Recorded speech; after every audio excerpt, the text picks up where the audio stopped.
to our channel. Happy Sunday. So glad you're here. Today we're going to talk about what books of the Bible you should read first. So if you're new, hello, my name is Payton. I'm so glad you're here. It's so great to meet you, and I'm excited you're here, and I hope you come back again. So I get this question a lot on a lot of my different platforms of what book of the Bible should I read first. So I think the reason why we have this issue for new believers and even people who have had a relationship with Jesus for a while is we don't know what each book of the Bible really is about. And it wasn't until like this last year that I really kind of like dived into the main themes, the purpose of why the different books were written, and kind of figured out who the authors were.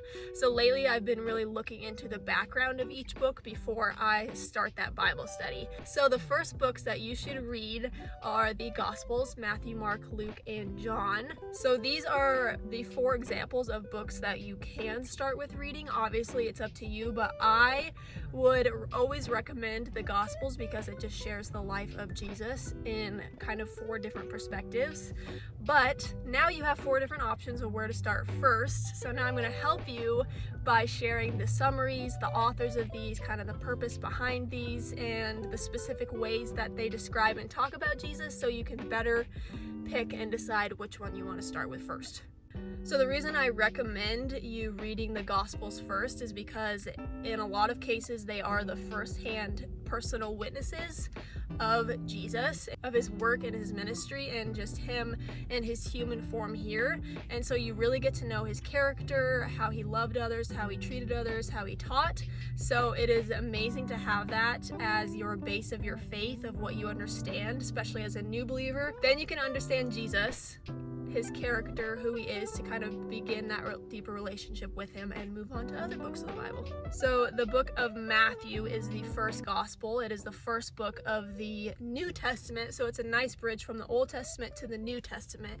And in the book of Matthew, it is very clear about God's plan from creation in Genesis over to Revelations. It heavily focuses on the different prophecies that were spoken of in the Old Testament about Jesus coming back, so it's kind of showing how that is being fulfilled. So just like all the other Gospels, Matthew will illustrate Jesus's life and his ministry and work, but it also focuses very much on Jesus's future plans for the kingdom and the churches that were established during that time. This book is a first eyewitness of Jesus, and it also focuses on the genealogy of like where Jesus came from, the people that God sent before Jesus, and kind of if you're interested in like that family tree kind of stuff, then you can start here.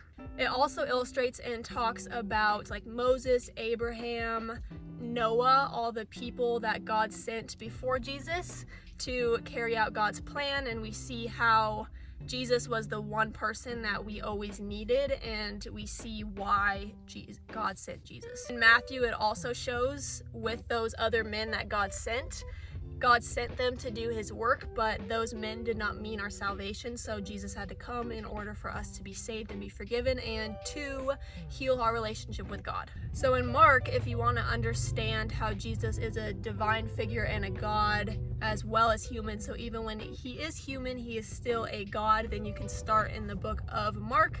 Once again, you will also hear about his life and his work and his ministry. Mark is very specific about recognizing Jesus as the one God sent, because in that time a lot of different people would tell everyone that they're the Messiah. So in Mark, it's very specific about Jesus being the Messiah and that everyone else before him was not. Mark focuses a lot on Jesus's humanity and emotional side, so if you want to really just see the way that Jesus worked in the flesh and kind of how he felt a lot of the things that we feel each and every day, then that is a perfect place to start. Okay, so Luke, I read Luke last year and kind of did a heavy study on it, and that was actually my favorite one to read.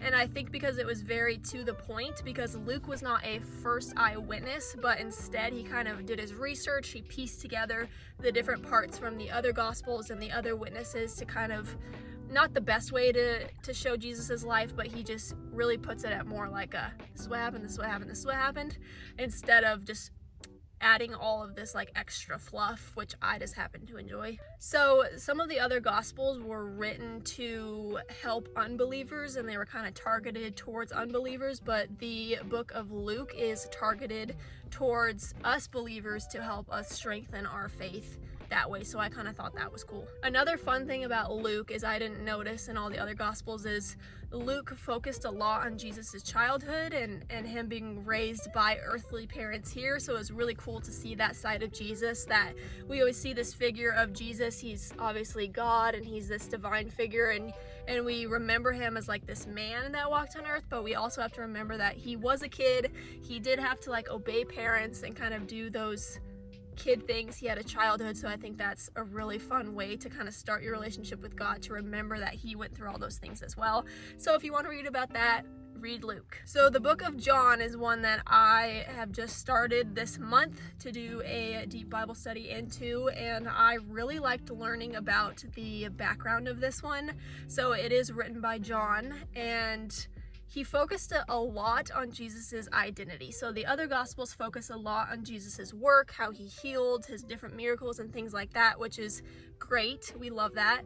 But I loved how he focuses on Jesus's identity, Jesus's characters, and he also shares a lot of Jesus's I am statements. So we really just get an inside look of exactly who Jesus is. He illustrates a lot the connection that Jesus is human but also God at the same time, and he also illustrates heavily that Jesus came from heaven, came from God. So we're not trying to disconnect those two, that we know that they're still one. So if you have a hard time understanding the Holy Trinity, the Father, Son, Holy Spirit, and kind of that whole connection and how they're separate but still one, then definitely start with John. I don't know if that's the best way to start if you're a new believer, but it is very important for you to kind of know, I guess, the background behind that and understand that for when you read about it in other places of the Bible. Which we know that kind of sometimes the Holy Trinity and that they're separate but also the same is very hard to explain. So it's definitely much better for you to read the Bible about it